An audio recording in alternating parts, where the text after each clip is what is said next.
This is about reviving our community. So we wanted the commercial property sector to get a good idea as to what happens in the charity world, and we're trying to link the two groups together. William is a development professional. William, there we go. I've got William over there. He's a member of the Urban Land Institute and has worked on the acquisition, financing, and delivery of some of London's most complex schemes. And he's also spent many years helping with a charity with high quality temporary housing for homeless families. So I'm a development manager, so on behalf of landlords run the entire process from acquisition through planning and into construction or delivery.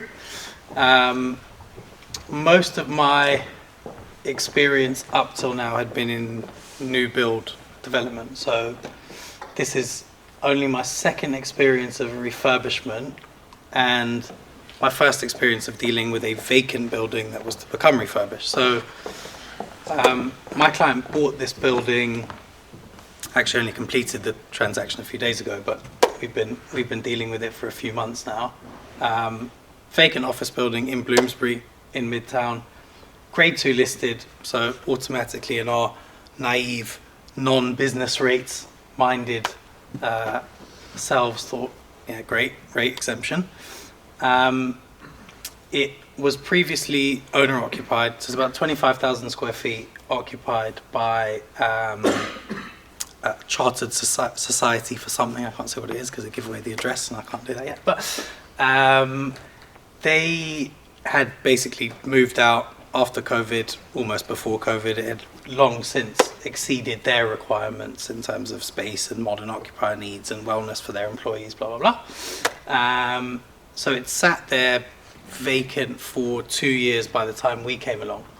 And in that 2 years, they tried to lease the building to get some income in just to mitigate, utility bills, security, patrol costs, etc., etc. And they'd failed to do so, and they'd failed to sell it until we came along. Now, the 2-year vacancy was very helpful and should be very helpful for us in planning terms, because for us to justify a change of use from existing office, Class E, to what we want it to be, which is serviced apartments, Class C1, we need to be able to demonstrate that the office use is not a viable one. So we need to be able to say, and different local authorities have different lengths of time that you need to demonstrate this, but we have tried and failed, or someone has tried and failed, to lease this building for 24 months. Some boroughs it's 12, here it's 24 months.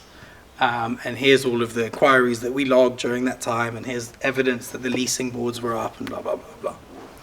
And the council will say, okay, we agree, it's not viable as an office building, you can get your change of use.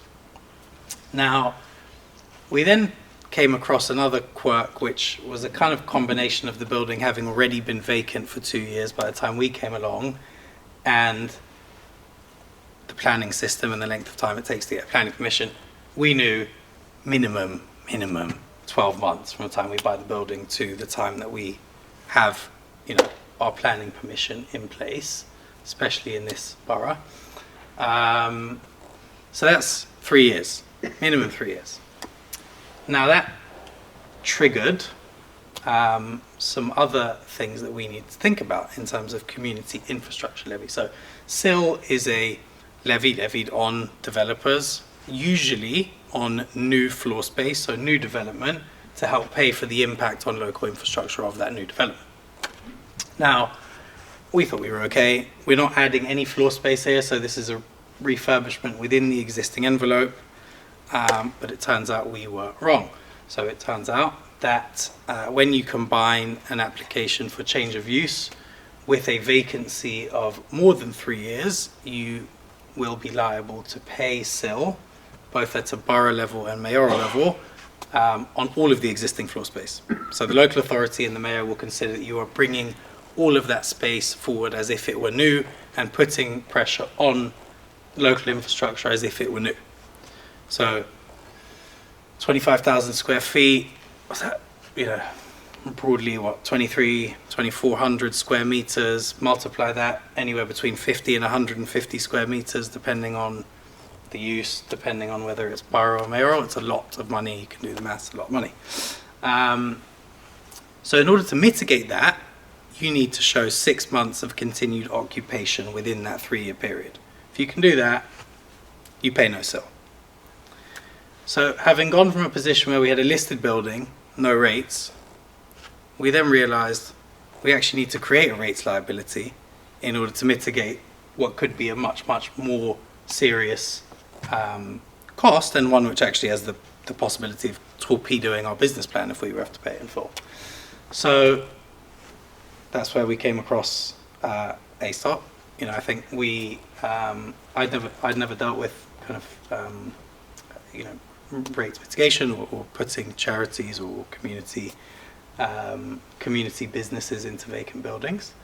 But our plan now is to bring a charity or more than one charity into the space for at least a period of 6 months. It will be longer than 6 months if we get them in now, because we're not going to have our planning permission in 6 months.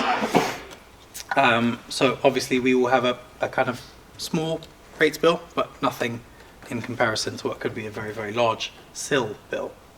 And the beautiful thing here for us, from a kind of social value, social impact perspective, is we're going to strip this building out completely. I mean, we're keeping just load-bearing walls. So charities can come in, arts charities, youth charities, whatever it is, they can do whatever they want. They can make a mess. They can, as long as they don't destroy the structure of the building or, break any of our neighbours' windows, they can throw paint on the walls. They can do whatever they want. And I think that opens us up to a wider, range of charities that we can speak to, and some more possibilities for genuine social impact than we would otherwise have had. So that's a kind of weird, quirk where the planning system meets the rate system. Something that I'd not come across, but it's quite interesting. So that's definitely building on the long game man's quote of definitely not being a business rate. I'm definitely not. But I guess I am now.